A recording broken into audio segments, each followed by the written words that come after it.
Imagine, if you will, the sound of a world that has forgotten how to be loud. There is no hum of electricity, no distant drone of engines, only the rhythmic creak of a cedar branch heavy with meltwater and the soft, rhythmic breathing of a landscape waking up from a sleep that lasted 100,000 years. Deep in the soil, the memory of the ice is still cold, but the air has begun to change. It carries the scent of damp earth and the first tentative blooms of a spring that intends to stay. This is the late Pleistocene, a twilight age that exists just beyond the reach of our written records, a time when the earth was transitioning from a frozen fortress into something lush, vibrant, and strangely familiar. For most of human history, we have looked back at this era as a primitive void, a blank space on the map of our collective memory. Yet the more we sift through the dust of the deep past, the more we find that this was a world of profound beauty and untapped potential.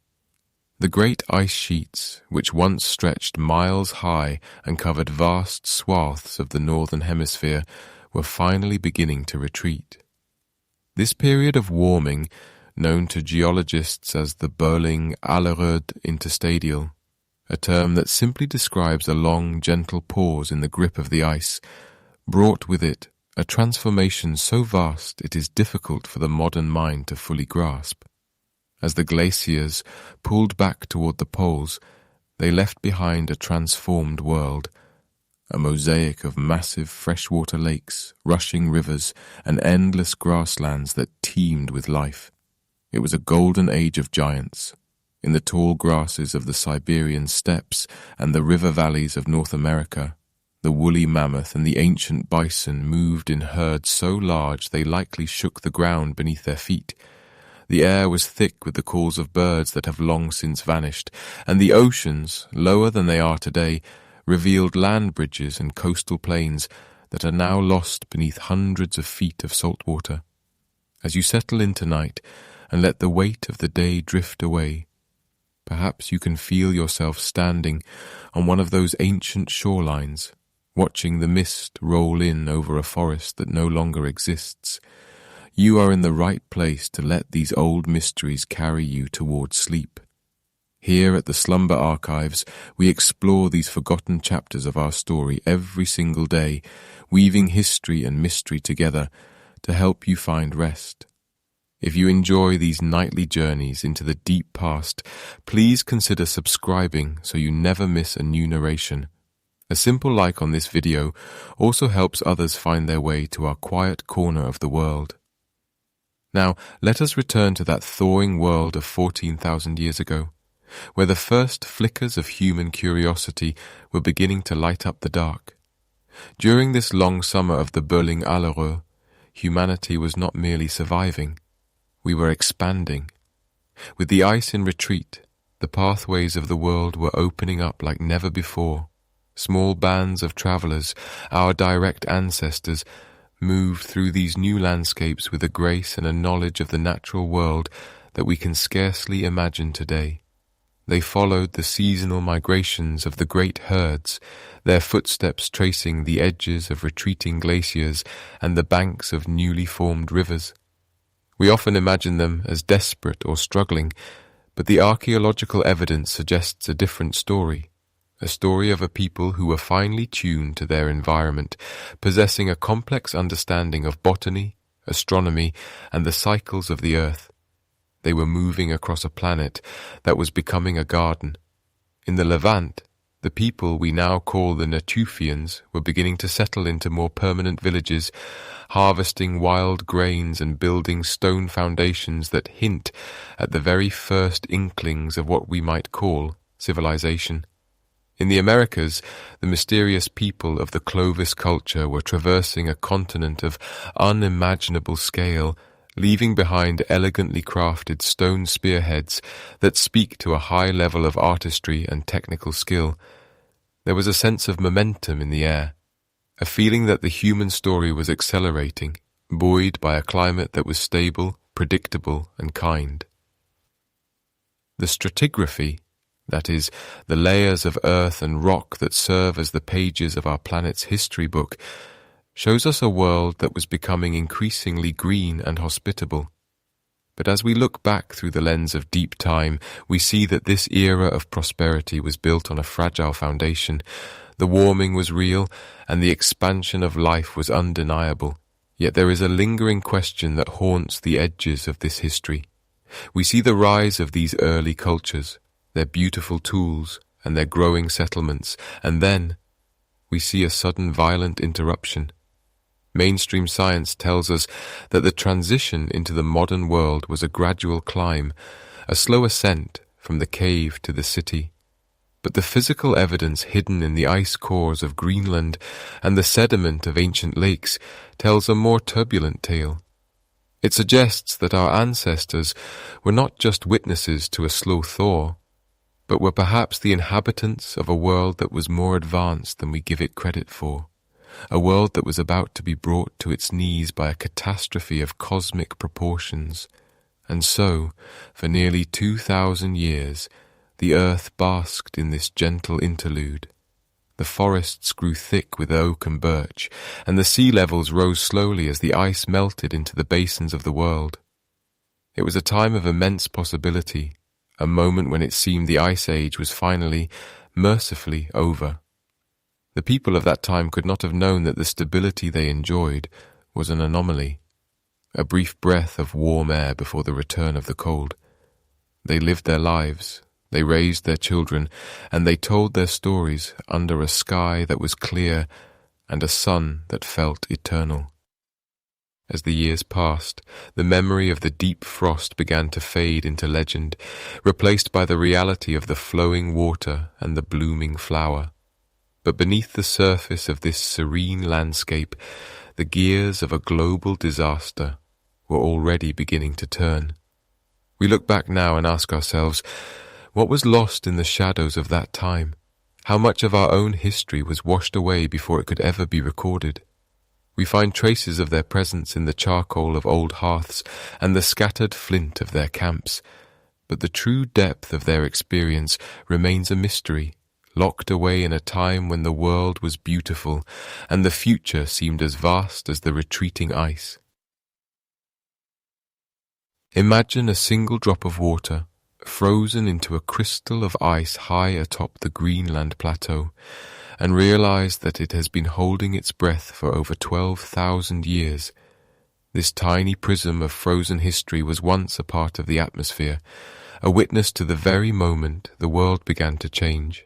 As we look at these ancient layers, we see that the end of the Ice Age was not a slow, gentle melting into the modern world, but a series of violent gasps, a frantic struggle between the warmth of a new era and the sudden, crushing return of the cold. The transition was so swift that it defies our usual understanding of geological time. We often think of the Earth moving in slow, ponderous cycles that span millions of years, yet the evidence pulled from the deep ice cores tells a different story, a story of a world that transformed in less than a single human lifetime. In a span of perhaps 10 years, or maybe even fewer, the burgeoning spring of the planet was snuffed out. The temperatures plummeted, dropping by as much as 10 degrees Celsius in some regions, plunging the northern hemisphere back into the depths of a winter that would not end for over a millennium. To understand how this happened, we must look to the great conveyor belt of the oceans, the Atlantic, meridional, overturning circulation. It is a silent, underwater river of immense power, carrying the warmth of the tropics toward the north, keeping the lands of Europe and North America habitable and mild. But as the great ice sheets of the previous age began to melt, they released a staggering volume of fresh water into the salty currents of the North Atlantic. This sudden influx acted like a wrench thrown into delicate machinery. The saltiness of the water, which allows it to sink and drive the circulation, was diluted, and the great engine of the world's climate simply groaned to a halt. The heat from the south could no longer reach the north. The winds, once softening with the scent of damp earth and new growth, turned sharp and dry once more. The forests that had begun to march northward, reclaiming the land from the retreating glaciers, found themselves shivering under a sky that had turned grey and unforgiving. This was the onset of the younger Dryas, named for a small white alpine flower that thrives in the cold and whose pollen suddenly reappears in the mud of ancient lakes across Europe, marking the exact moment the frost returned to stay. When scientists drill deep into the Greenland ice, they are essentially reading the diary of the planet. Each layer represents a year of snowfall, pressed thin by the weight of the centuries above it. By examining the oxygen isotopes within these layers, different versions of the oxygen atom that vary depending on how cold the air was when the snow fell, they can reconstruct the temperature of the past with startling precision. What they found in the layers, dating to roughly 12,800 years ago, was a cliff edge in the data. The isotopes do not drift slowly toward the cold, they fall. It is a jagged line on a graph that represents the collapse of a world. One can only wonder what it felt like for the people living through those few, frantic years. To a child born in a time of plenty, where the summers were long and the herds were fat, the world would have seemed stable and kind. But by the time that child reached adulthood, the winters would have become longer, the snows deeper, and the familiar plants of their childhood would have begun to wither and disappear. The oral traditions of these people, if they existed, must have been filled with a sense of profound betrayal by the earth itself. The landmarks remained, the mountains stood tall, but the spirit of the land had turned cold and distant. Deep time has a way of smoothing over these tragedies, turning the end of a civilization or the death of a landscape into a thin line of dark silt in the earth's crust. We call it stratigraphy, the study of these layers of rock and soil, and it is the only library we have for a time before writing. In these layers we see the charcoal of fires that were lit to stave off a cold that would never leave. We see the bones of the great megafauna, the mammoths and the saber-toothed cats, whose numbers began to dwindle as their grasslands were swallowed by the tundra once again. There is a haunting silence in this part of the record. Before the chill, there is evidence of a diversifying human presence, of people experimenting with new tools, and perhaps even the very earliest forms of settled life. But as the younger Dryas takes hold, the record becomes fragmented. It is as if the human story was forced to go into hiding, to retreat into the caves and the deep valleys where the wind could not reach. We are left to ask, what knowledge was lost during those centuries of ice? What songs were forgotten because there was no one left to sing them? The collapse of the ocean currents did more than just bring the cold. It changed the very rhythm of the rain. Vast regions that had been lush and green turned to dust. The monsoons of the south shifted, and the great lakes of the interior began to dry up. It was a global reorganization of life, a period where the old rules no longer applied. As the years passed, the ice sheets that had been in retreat began to grow again, their white tongues licking down from the mountains, reclaiming the valleys that had briefly known the sun. We often find ourselves looking at the ruins of Rome or the pyramids of Egypt and marveling at their age, but those structures are mere moments ago compared to the depths of the younger Dryas. This was an epoch that lasted 1,200 years, a span of time longer than many entire civilizations. It was a dark age of a different kind, one defined not by the absence of culture, but by the overwhelming power of a changing planet. And yet, beneath the ice and the dust, something survived. The spark of human ingenuity did not go out. It was simply tempered in the forge of 1,000-year winter.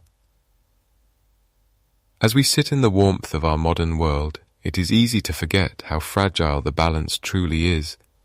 We look at the Greenland ice cores and see the jagged lines of the oxygen isotopes, and they look like the heartbeat of a patient in distress. They remind us that the earth does not always move in a straight line. that history can be interrupted, and that the progress of humanity can be reset by forces far beyond our control. The sudden chill was not just a weather event, it was a threshold. On one side lay the remnants of the old world, the world of the ice and the giants. On the other side, hidden behind a veil of frost and storm, lay the seeds of everything we would eventually become. The mystery remains. What exactly triggered this sudden halt of the ocean's heart? While the melting ice is a primary suspect, there are those who look to the stars or to the depths of the earth, searching for a more violent catalyst. But regardless of the cause, the effect was absolute. The world became a quieter, harsher place. The vast migrations of animals and people were channeled into narrow corridors of survival. And in that long, cold night, the memory of what had come before began to fade, leaving behind only the scattered flint and the charcoal, and the silent testimony of the ice. Imagine a single crystalline moment in the deep past, where the sky above the northern latitudes begins to change, not with the familiar patterns of the seasons, but with a brilliance that outshines the sun itself. For decades, researchers have sifted through the dust of the late Pleistocene, looking for a culprit that could explain a global collapse so sudden and so profound. While some point to the shifting currents of the Atlantic, others look upward, toward the cold, dark reaches of our solar system. They speak of a celestial visitor, a fragmented comet, perhaps 2 miles wide, that drifted into our path nearly 13,000 years ago.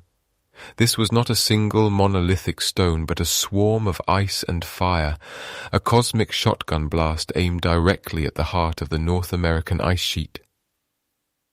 As this debris entered the atmosphere, it would have shattered into 1,000 pieces, each one a kinetic bomb detonating with the force of millions of nuclear warheads.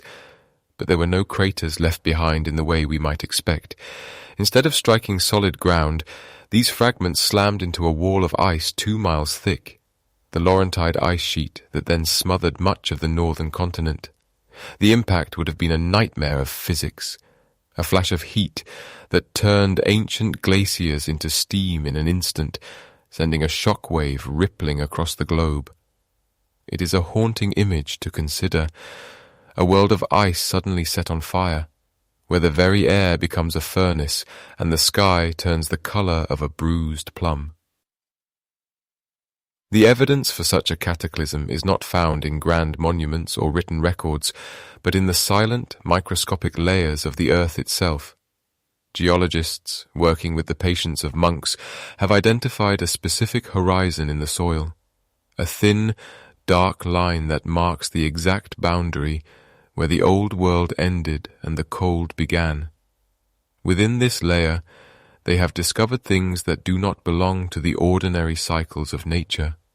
They find nanodiamonds, tiny hexagonal crystals that can only be forged in the extreme heat and pressure of a cosmic explosion. These are not the diamonds of jewelry, but microscopic witnesses to a violence we can barely conceive, scattered by the trillions across the surface of the planet. Alongside these diamonds are millions of tiny metallic microspherules, perfect little orbs of iron and silica that rain down from the sky like a mist of molten glass. To find these, one must look closely, peering through the lens of a microscope at the sediment of a world long gone. They are the fingerprints of a starfall, the cooling droplets of rock that was vaporized in the atmosphere and then drifted slowly to the ground, settling into the mud and the peat of the ancient landscape. It is a strange thought to hold, that the ground beneath our feet contains the literal dust of a catastrophe that reset the clock of human history. And then there is the black mat. This is perhaps the most somber piece of evidence in the entire geological record. It is a layer of charcoal-rich silt, sometimes only an inch thick, but found at over 50 sites across North America, Europe, and even parts of the Middle East. It is a layer of soot, the remains of a world that burned. When the comet fragments struck, they ignited massive wildfires that consumed millions of square miles of forest and grassland. The smoke from these fires would have risen into the stratosphere, blotting out the sun and plunging the earth into a deep, artificial winter. When you look at a cross-section of the earth from this period, the black mat is unmistakable. Below it you find the bones of the great mammoths, the giant ground sloths, and the elegant stone tools of the Clovis people, the first widespread culture of the Americas. Above it, there is a sudden, chilling silence. The megafauna vanish. The sophisticated spear points disappear. It is as if a curtain was drawn across the stage of history, and when it rose again, the actors had changed, and the set had been stripped bare. The black mat serves as a tombstone for an entire epoch, a carbonized memory of a day when the sky fell. As the years passed, the soot settled and the fires died out, but the damage was done. The vast meltwater from the shattered glaciers had poured into the oceans, disrupting the great conveyor belt of heat that regulates our planet's climate. The world did not simply get dusty. It grew cold, bitterly, unnervingly cold. This was the beginning of the younger Dryas, a 1,000-year deep freeze that forced the survivors of the human race into a desperate struggle for existence. We must wonder what stories were told around the small, huddling fires of that era, what legends were born of the lights in the sky and the fire that followed. The scientific community remains divided on this hypothesis, as is the nature of all great inquiries. Some argue that the evidence is too scattered, or that the disappearance of the mammoths was a slower, more lingering death caused by the changing environment alone. But for those who study the diamonds and the soot, the story is written in a language of impact and heat. They see a planet that was once a garden, suddenly transformed into a wasteland by a chance encounter in the void of space. It is a humbling perspective to realize that the progress of our ancestors, their art, their tools, and their very lives were all subject to the whims of the cosmos. We often think of history as a steady climb, a slow, inevitable progression from the primitive to the complex, but the layers of the earth suggest a different rhythm, a cycle of long, quiet ages interrupted by moments of terrifying change. The younger Dryas impact theory invites us to look at the stars not just with wonder, but with a quiet recognition of our own fragility. It suggests that there may have been chapters of the human story that were erased before they could be fully written, civilizations of the mind and the spirit that were lost to the fire and the subsequent frost. In the silence of the laboratory and the stillness of the excavation trench, the mystery persists. We are like detectives arriving at the scene of a crime thousands of years after the fact, trying to reconstruct the shattered pieces of a world we never knew. But the clues are there, in the dark soil, in the tiny diamonds, and in the sudden absence of the great beast that once roamed the plains. They tell a story of a day when the heavens opened, and the world was never the same again. And as we contemplate that distant catastrophe, we begin to see the shadows of something even older, something that may have existed before the ice, waiting to be rediscovered in the depths of time. Imagine, if you will, the scent of parched earth just moments before a summer storm, that metallic, heavy aroma of anticipation. But 12,800 years ago, the air did not carry the promise of rain. Instead, it bore the sharp, acrid sting of resinous pine and ancient cedar turning to ash. It began not with a spark from a hearth or a stray bolt of lightning, but with a cascade of fire from above, as fragments of a disintegrating comet tore through the atmosphere, igniting the very air itself. The world did not merely catch fire, it seemed to exhale a final, desperate breath of heat. The evidence for this moment is etched into the earth in what researchers call the younger Dryas boundary layer. a thin, dark ribbon of sediment found across 4 continents. Within this layer lies a concentration of platinum and microscopic spheres of glass, but more hauntingly, it contains a staggering amount of charcoal and soot. Scientists estimating the scale of this event suggest that as much as 10% of the Earth's biomass, the sum total of all living plants and trees, was consumed by flames in a matter of weeks. To put that in perspective, it is a level of destruction that dwarfs any wildfire in recorded history, a continental-scale conflagration that turned the northern hemisphere into a furnace. As the forests of the Mammoth Steppe and the great woodlands of the Americas erupted, the sky began to transform. The familiar blue of the daytime heavens vanished, replaced by a bruised, sickly palette of deep ochre and charcoal grey. Giant plumes of smoke rose high into the stratosphere, spreading out like a shroud across the globe. This was a darkening that lasted not for days, but for years, a long twilight era, where the sun appeared only as a pale, ghostly disk, unable to pierce the thick veil of aerosol clouds and soot. The photosynthesis of the Great Plains slowed to a crawl.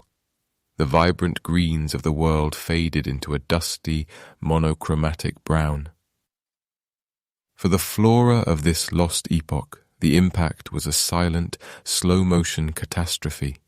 The vast forests of spruce and pine that had crept northward as the Ice Age seemed to be ending were suddenly incinerated. Those trees that survived the initial firestorms found themselves trapped in a sudden, artificial winter. The soot in the atmosphere reflected the sun's warmth back into space, causing temperatures to plummet with a terrifying speed that defies our modern understanding of climate change. In a single generation, the lush landscapes that had supported millions of animals were stripped bare, replaced by a scarred and freezing wasteland where nothing could grow.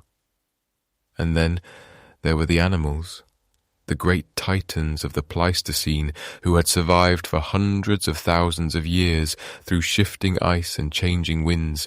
For the woolly mammoth, the giant ground sloth, and the saber-toothed cat, the world had become a trap. The wildfires likely drove them toward the coastlines or into mountain valleys, only for them to find the vegetation they relied upon turned to charcoal. We see the remains of this struggle in the fossil record, sudden gaps where life once flourished, followed by a silence that lasts for over a millennium. The megafauna did not simply fade away. They were overtaken by a sequence of events so rapid and so violent that evolution could not keep pace.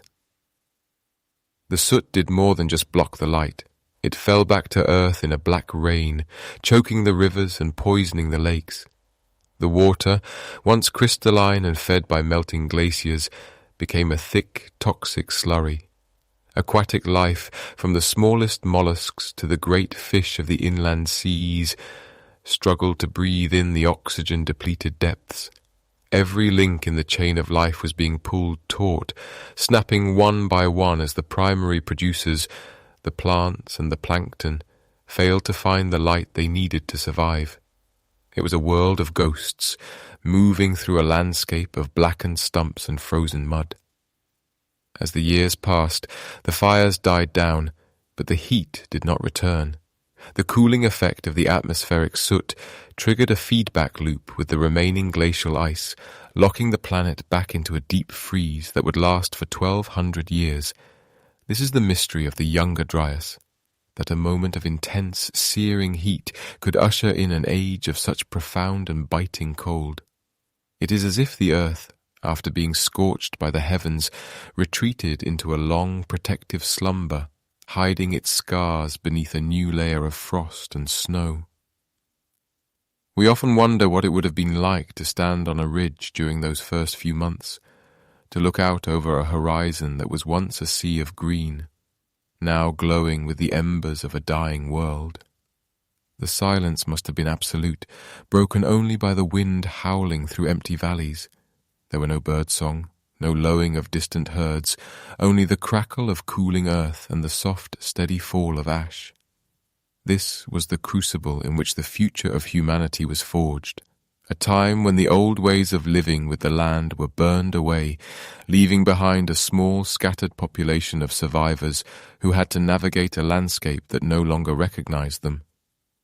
In the stratigraphy, the study of these layers of rock and soil, this period is marked by a black mat. It is a layer of organic rich silt that sits directly atop the remains of the extinct giants. Below the mat, we find the bones of mammoths and the elegant stone tools of early hunters. Above it, there is nothing but an eerie emptiness for a long stretch of time. It is a physical boundary in the earth, a line drawn in carbon that separates one world from another. It whispers of a catastrophe so vast that it erased the memory of what came before, leaving us to piece together the story from fragments of burnt wood and the chemical signatures of a sky on fire. As we look back through the lens of deep time, we realize that we are the children of this fire. Our ancestors were the ones who watched the forests burn and the sun go dark, yet somehow found a way to endure in the shadows. They moved through a world in flames, perhaps carrying with them stories of the cities and cultures that had existed before the soot fell, stories that would eventually fade into myth and legend as the cold deepened. The flames did more than destroy. They cleared the stage for a new chapter of the human story, one written in the bitter cold of a 1,000-year winter, where the only warmth to be found was in the memories of a world that had vanished in a single terrible day. Imagine, for a moment, the sound of a footfall that could shake the very earth, a deep, resonant thrumming that once vibrated through the tall grasses of the Pleistocene plains. It is a sound that has been absent from our world for nearly 13,000 years, yet it lingers in the silent spaces of the fossil record, a ghost of a time when the horizon was dominated by giants. As the fires of the initial impact began to smoulder and the black rain turned to a relentless, biting snow, a profound silence began to settle over the American landscape. The great beasts, the masters of the Ice Age, were beginning to vanish. The woolly mammoth, with its towering tusks and thick, shaggy coat, had survived countless fluctuations in the climate over hundreds of thousands of years. It was a creature built for the cold, a living fortress of bone and fur. And yet, as the younger Dryas gripped the planet in its sudden, icy fist, these majestic animals began to falter. They were not alone in their struggle. Beside them, the mastodons, the giant ground sloths, creatures the size of modern elephants that could reach high into the trees, and the glyptodonts, armored like living tanks, all began to slip away into the shadows of extinction. We call them the megafauna, the great animals, and their loss represents one of the most significant biological collapses in the history of our world. It is difficult for us to truly grasp the scale of this disappearance. In North America alone, over 35 genera of large mammals vanished in what is, geologically speaking, the blink of an eye. The saber-toothed cats, with their terrifying curved blades and powerful frames, found themselves stalking a landscape that could no longer support them. The dire wolves, those heavy-boned predators of the dark, saw their prey dwindle until they, too, were consumed by the hunger of a changing world. It was as if a curtain had been drawn across the stage of life, and when it rose again, the titans were gone. As the years passed, the ecological vacuum left by these creatures began to transform the face of the earth. These were keystone species, animals that shaped the environment simply by existing within it. The mammoths were the gardeners of the tundra, knocking down trees and grazing on the tough grasses, keeping the plains open and fertile. Without them, the landscape began to choke on its own growth, or wither under the new, harsh conditions of the deep freeze. The intricate web of life, woven over millions of years, was being unraveled, strand by strand. Meanwhile, the humans who had lived alongside these giants were facing a crisis of their own. For centuries, the Clovis people had flourished across the continent.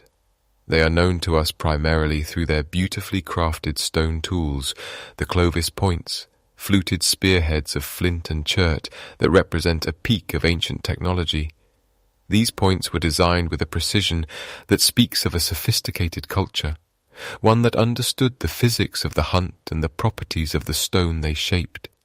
The Clovis culture was widespread, its signature tools found from the forests of the east to the deserts of the west, suggesting a connected, thriving population that moved with confidence through a land of plenty.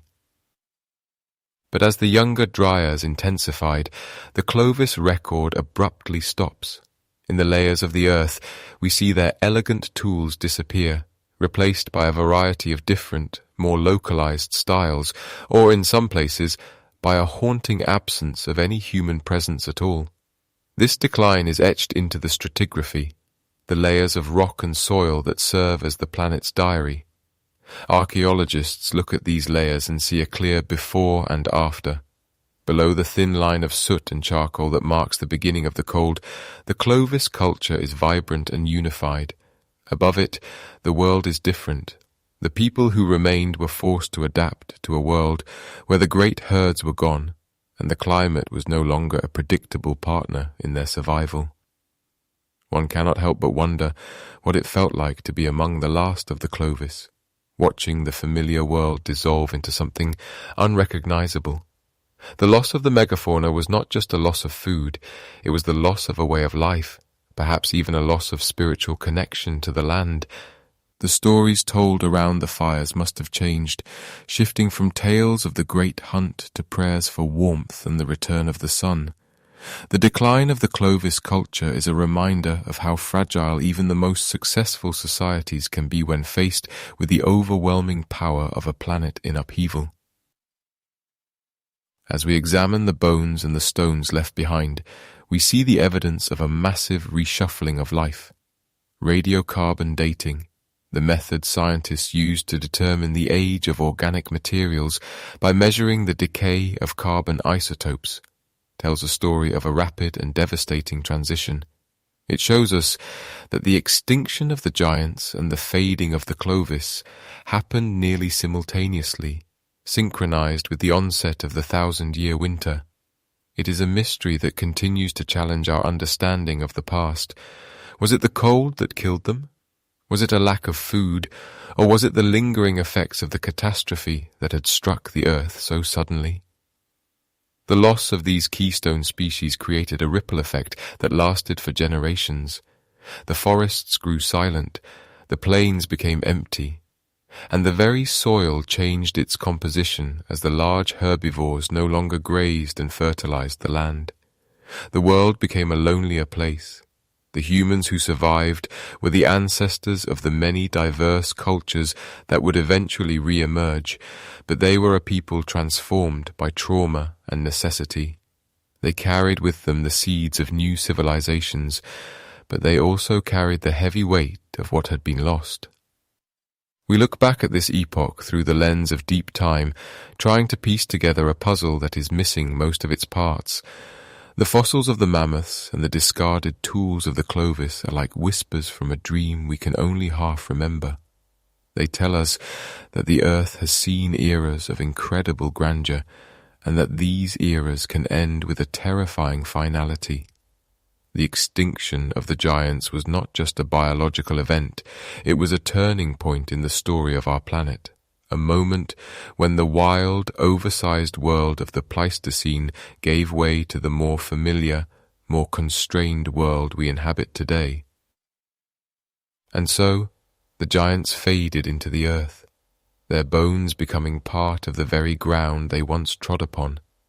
The great cats vanished into the shadows, and the hunters of the plains were forced to find new ways to live in a world that had grown cold and indifferent. The ecological vacuum was slowly filled by smaller, more resilient species, the deer, the bison, and the wolves that we know today.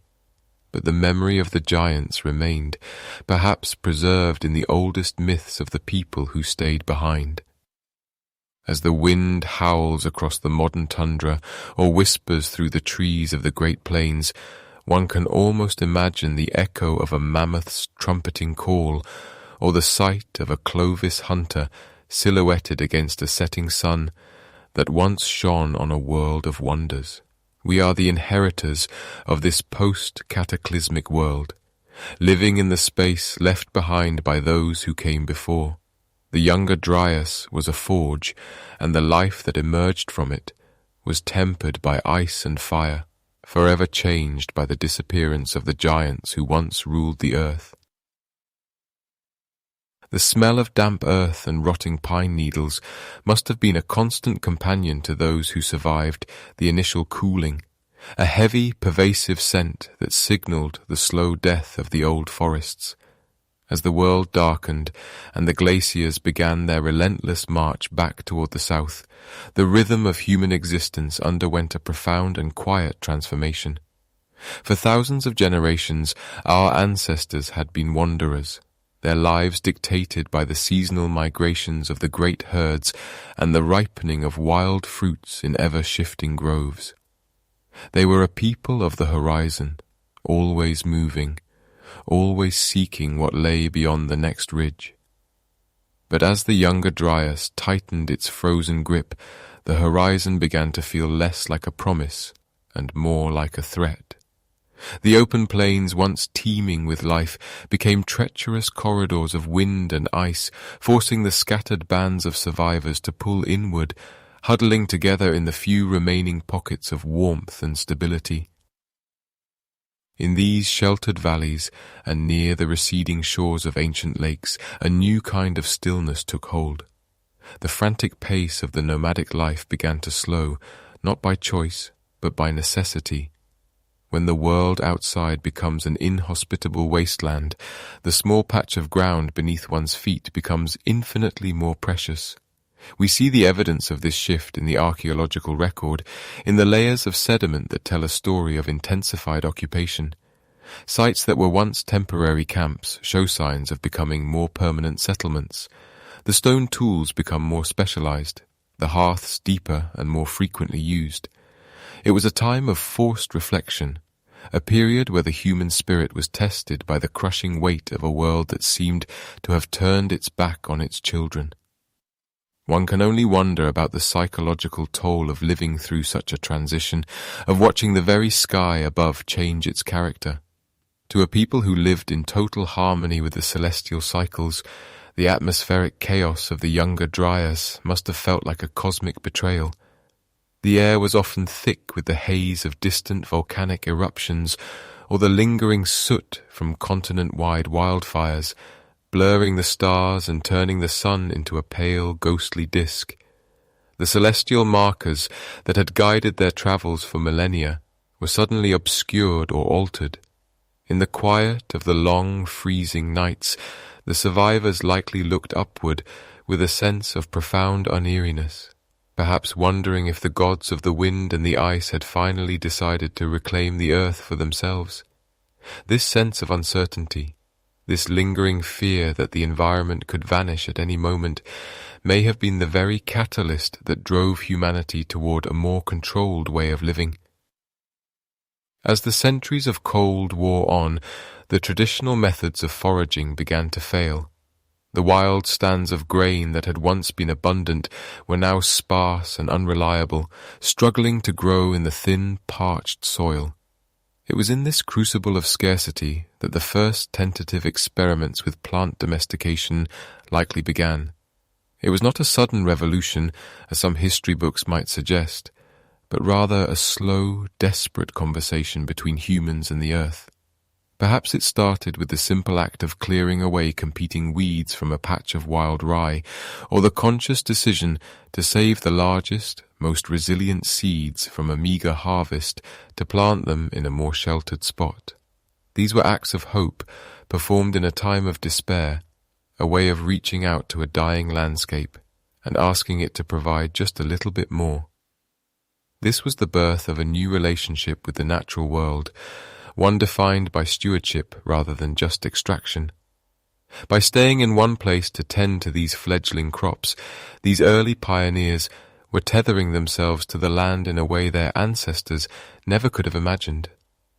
They were beginning to build a world of walls and boundaries, of storage pits and permanent dwellings. The hunter was becoming a gardener, and the wanderer was becoming a settler. This shift toward a sedentary lifestyle was a double-edged sword. It provided a measure of security against the biting cold, but it also made the communities more vulnerable to local disasters and the spread of disease. They were trading the freedom of the open road for the fragile safety of the hearth. The transition was etched into the very bones of the people. Bioarchaeology, the study of human remains, reveals the physical cost of this new way of life. The skeletons from this period often show the telltale signs of nutritional stress and the wear and tear of repetitive labor. The transition from a diverse diet of wild game and foraged plants to a more restricted reliance on a few cultivated grains left its mark in the form of dental cavities and stunted growth. And yet, they persisted. They labored in the cold, grey light of those ancient mornings, pushing back against the encroaching ice with nothing but wooden digging sticks and a collective will to survive. They were the architects of a new era, building the foundations of civilization atop the ruins of a world that had been lost to the frost. As the years passed, these small, sedentary communities became the repositories of human knowledge and culture. In the long winters, stories were told around the fire, myths that perhaps spoke of the time before the great cold, of the giants that once walked the earth, and the fire that fell from the sky. These oral traditions served as a bridge across the abyss of the younger Dryas, connecting the survivors to a past that was rapidly becoming a dream. The landscape itself became a map of memory, with every hill and stream imbued with a history that was now rooted in place. They were no longer just passing through the world, they were becoming part of it, weaving their lives into the fabric of a specific geography. We must consider the possibility that this period of intense struggle was exactly what was needed to sharpen the human intellect and foster a new level of social cooperation. To survive in such a harsh environment, the old tribal structures had to become more complex. Decisions about grain storage, the defense of fertile land, and the sharing of dwindling resources required a degree of organization that had never been necessary in the days of plenty. The younger Dryas was a pressure cooker for the human mind, forcing us to innovate, to plan for the long term, and to look at the world not just as a source of immediate food, but as a system that could be managed and manipulated. The legacy of this struggle is all around us, hidden in the DNA of the crops we eat and the very structure of our modern cities. We are the descendants of those who refused to let the ice win, who looked at a barren field and saw the potential for a harvest. The younger Dryas did not just change the climate, it changed what it meant to be human. It forced us to grow up, to take responsibility for our own survival in a way that forever altered the trajectory of our species. As we sit in our warm homes today, far removed from the biting winds of 12,000 years ago, we carry within us the echoes of that ancient resilience.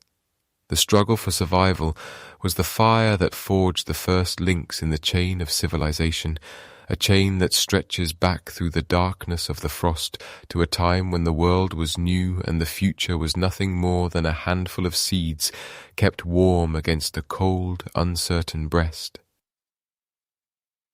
A single drop of water falls from the tip of a melting icicle, hitting the frozen earth with a sound that, for 1,200 years, had been forgotten. It is a soft, rhythmic ticking, the heartbeat of a world finally waking from its long, icy slumber. Just as suddenly as the cold had descended upon the earth during the onset of the younger Dryas, it begins to retreat. Around 11,600 years ago, the global climate undergoes a transformation so rapid it defies the slow, grinding expectations of geology. Within the span of a single human lifetime, perhaps even a single decade, the temperature of the North Atlantic leaps by nearly 10 degrees Celsius. The howling winds that had scoured the plains of Europe and Northeast Asia begin to soften into gentle breezes, and the great ice sheets, which had stood like silent, crystalline walls for a millennium, begin to weep. As the warmth returns, the world is fundamentally altered. The meltwater does not merely trickle, it surges, raising the sea levels and reshaping the coastlines of every continent. Land bridges that had allowed for the migration of peoples and animals vanish beneath the rising tides, turning peninsulas into islands and valleys into shallow seas. This is the dawn of the Holocene, a Greek term meaning the entirely recent epoch. It is a period of remarkable climatic stability, a long golden summer that has lasted until the present day, providing the steady seasonal rhythms necessary for a new way of life to take root. But as the frost thins, it reveals a landscape haunted by the ghosts of what came before. The survivors of the cold do not simply return to the wandering ways of their ancestors. They seem possessed by a new, driving purpose, as if the trauma of the catastrophe had burned a deep, collective memory into their souls. In the highlands of what we now call southeastern Turkey, atop a barren limestone ridge known as Göbekli Tepe, a group of people begins a project of such staggering ambition that it challenges everything we thought we knew about the capabilities of the ancient mind. Here, long before the invention of the wheel, the smelting of bronze or the firing of pottery, they are moving massive stone pillars, some weighing over 20 tons. These are not mere slabs of rock. They are carved into elegant T-shapes, resembling stylized human forms with long arms and slender fingers reaching around to clasp their midsections. They are arranged in great concentric circles, their surfaces teeming with the relief carvings of creatures that would have been familiar to the people of the younger Dryas: scorpions, vultures, snarling predators, and serpents. We must pause to consider the sheer strangeness of this sight appearing when it does. According to the traditional timeline of human progress, people at this time were simple hunter-gatherers, living in small, fluid bands and focusing entirely on the daily struggle for calories. And yet, Göbekli Tepe represents a massive mobilization of labor, a sophisticated understanding of geometry, and a mastery of stonework that seems to emerge out of nowhere. It is as if, in the wake of the great cataclysm, the survivors felt a desperate need to anchor themselves to the earth, to build something that could withstand the whims of the sky. Some researchers suggest that these stone circles were a memorial, a way of recording the celestial events that had brought the world to its knees. The vultures and the foxes carved into the stone may not be mere decorations, but a complex symbolic language, perhaps even a map of the stars as they appeared during the time of the fire and the ice. The construction of such a place requires more than just muscle. It requires a surplus of food to feed the hundreds of workers involved in the carving and the hauling. It is here, in the shadow of these megaliths, that we see the first tentative steps toward true agriculture. In the surrounding hills, scientists have found the genetic ancestors of einkorn wheat, the very same grain that would eventually feed the first cities of Mesopotamia. It is a profound mystery to ponder. Did the need to build these great monuments force us to settle down and farm the land? Or did the discovery of farming give us the leisure time to build the monuments? Perhaps they are two sides of the same coin, a response to the fragility of life that the younger Dryas had so cruelly demonstrated. By gathering together, by domesticating the wild grasses, and by honoring the stone, our ancestors were attempting to create a sense of permanence in a world that had proven itself to be terrifyingly unstable. As the Holocene settles into its long, predictable rhythm, the nomadic life begins to fade like a dream at daybreak. The transition is slow, measured in centuries rather than years, but it is inexorable. In the Levant, the Natufian people, who had struggled through the worst of the freeze, begin to build more permanent structures, stone-walled huts with hearths that stay lit for generations. They are no longer just passing through the landscape, they are claiming it. They are burying their dead beneath the floors of their homes, keeping their ancestors close as if to guard the threshold between the past and the present. This newfound stability allows for the accumulation of knowledge. The secret properties of plants, the movements of the planets, and the techniques of masonry are passed down from father to daughter, mother to son, forming the first threads of a cultural tapestry that will eventually grow into the great civilizations of antiquity. The stratigraphy, that is, the study of the layers of earth and rock, shows a clear line of demarcation between the chaotic, ash-strewn layers of the younger Dryas and the rich organic soil of the early Neolithic. This new Stone Age is characterized by a different kind of human presence. We see the emergence of the first villages like Jericho and Çatalhöyük, where the houses are packed together like cells in a honeycomb. In these quiet, sun-drenched rooms, the memory of the great cold likely persisted as myth and legend. Stories of a time when the sun vanished and the sky fell may have been whispered around the evening fires, serving as a reminder of the debt owed to those who endured. The stability of the Holocene climate was a gift, a window of opportunity that allowed the human spirit to flourish. But it was a gift bought with the hardship of 1,000 years of darkness. Imagine the feeling of those first farmers as they watched the green shoots of wheat rise from the earth in the spring. To them, it must have felt like a miracle, a pact made with the land itself. After centuries of scavenging for whatever the frozen earth would give, they were now the masters of the seed. They were no longer at the total mercy of the seasons. They were beginning to bend the world to their will. But this mastery came with a weight, the weight of labor, of property, and of the defense of one's home. The freedom of the wanderer was traded for the security of the granary. As the forests returned to cover the scars of the glaciers and the herds of reindeer retreated to the far north, the human story shifted its focus from the horizon to the furrow. And yet, we cannot help but wonder what was lost in that transition. The people who lived through the younger Dryas possessed a resilience and a deep, intimate connection to the raw power of nature that we can scarcely imagine today. They were the ones who saw the stars fall and the world turn white, and they were the ones who carried the embers of humanity through the storm. Göbekli Tepe stands as a silent witness to that era, a bridge between the world of the hunter and the world of the priest.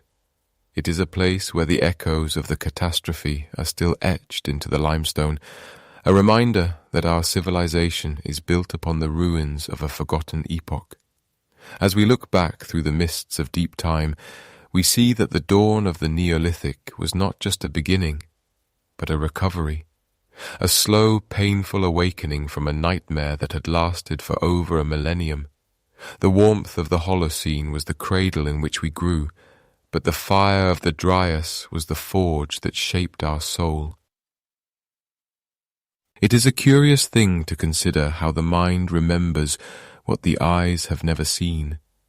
Deep within the shared architecture of human memory, there exists a recurring dream, a flicker of something ancient and terrible that refuses to be extinguished by the passage of centuries. We find it in the quiet corners of every continent, woven into the tapestries of cultures that have never met, spoken in languages that share no common root. These are the stories of the great inundation, the tales of the sky falling and the earth turning to liquid. From the high plateaus of the Andes to the fertile valleys of the Tigris and Euphrates, the narrative remains hauntingly consistent. There was a time of fire, followed by a time of water, and finally, a long, cold silence. Modern scholars often categorize these myths as mere allegories for the seasonal flooding of rivers or the psychological fears of early man. But as the evidence for the younger Dryas catastrophe becomes more difficult to ignore, these legends take on a more literal, more chilling weight. They are not merely stories. They are the eyewitness accounts of the survivors. They are the echoes of a world that ended, transmitted through hundreds of generations of oral tradition until they reached the threshold of the written word. We hear it in the Epic of Gilgamesh, where the waters rise until the gods themselves are terrified and cower like dogs. We hear it in the Norse Ragnarok, where the sun turns black and the earth sinks into the sea amidst a winter that lasts for 3 years without a summer. These are the spectral memories of a global trauma, a collective scar on the psyche of our species that reminds us, even in our most comfortable moments, that the ground beneath us was once unstable. As the years passed and the climate of the Holocene stabilized into the gentle, predictable rhythm we know today, we began to forget the volatility of our home. We built our cities on the edges of the oceans and paved over the scars of the ancient ice. We grew accustomed to the idea that the earth is a static stage upon which our history unfolds, a permanent and unchanging backdrop. But the younger Dryas teaches us a different lesson. It reveals that our current era of climatic peace is not a guarantee, but a rare and precious window of opportunity. A long summer that has allowed us to flourish, but one that is framed by the immense cold cycles of deep time. The stability we rely upon is a fragile thing, a thin layer of warmth floating atop a history defined by sudden, violent shifts. When we look at the stratigraphy of the Earth, those layers of rock and soil that serve as the planet's diary, we see that the transition into the younger Dryas happened with a speed that is truly difficult to fathom. It was not a slow decline that took centuries to unfold, but a sudden collapse that may have occurred within a single human lifetime, perhaps even a single decade. One generation lived in a world of relative abundance, and the next found themselves wandering through a frozen wasteland, chasing the dwindling herds of megafauna across a landscape that no longer recognized them. This realization brings a profound sense of humility. It suggests that the complex systems of our world, the currents of the oceans, the patterns of the wind, the very temperature of the air, are balanced on a knife's edge. And so, we find ourselves standing at the edge of a great mystery, looking back at a time when the world was broken and then remade.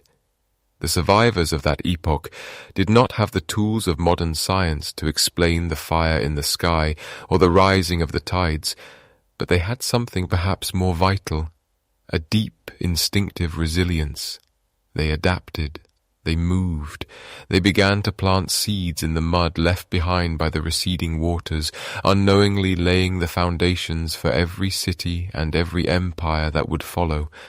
The catastrophe did not destroy humanity. It forged us. It forced us to become something new, to develop the ingenuity and the cooperation required to survive in a world that had suddenly become hostile. There is a certain comfort in the endurance of life across these vast stretches of time. Even in the face of a cosmic impact or a sudden ice age, the spark of consciousness remained. It travelled through the dark millennium of the younger Dryas like a small flame carried through a winter storm. We are the descendants of those who kept that flame alive, the inheritors of a legacy of survival that stretches back 12,800 years to a world we are only just beginning to rediscover. The ruins of Göbekli Tepe and the black mat of carbon in the soil are not just archaeological curiosities. They are monuments to the persistence of the human spirit. As you drift towards sleep, imagine the slow, rhythmic pulse of the planet. Imagine the ice sheets advancing and retreating over tens of thousands of years, a breathing cycle of frost and stone. The earth has seen many such cycles, and it will see many more. Our time, this brief moment of warmth and light, is but a single heartbeat in the life of the world. The stars that watch the fires of the younger Dryas are the same stars that look down upon us now, silent witnesses to the rise and fall of civilizations.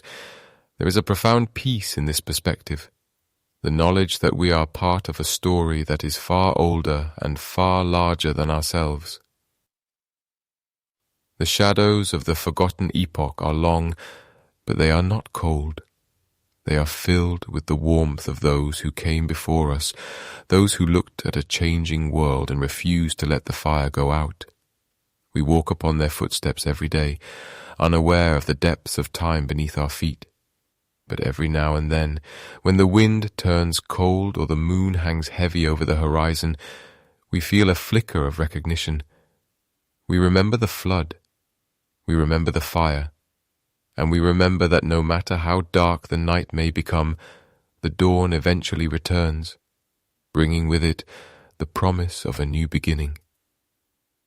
Rest now, and let the weight of the ages settle around you like a heavy blanket. The world is old, and it has seen much, but it is also quiet. The storms have passed, the waters have settled, and the earth is at rest. You are safe within the cradle of the Holocene, carried along by the slow, steady currents of history. Close your eyes and let the echoes of the deep past fade into the silence of the present. The story continues, but for now, the chapters are still, and the night is long and peaceful.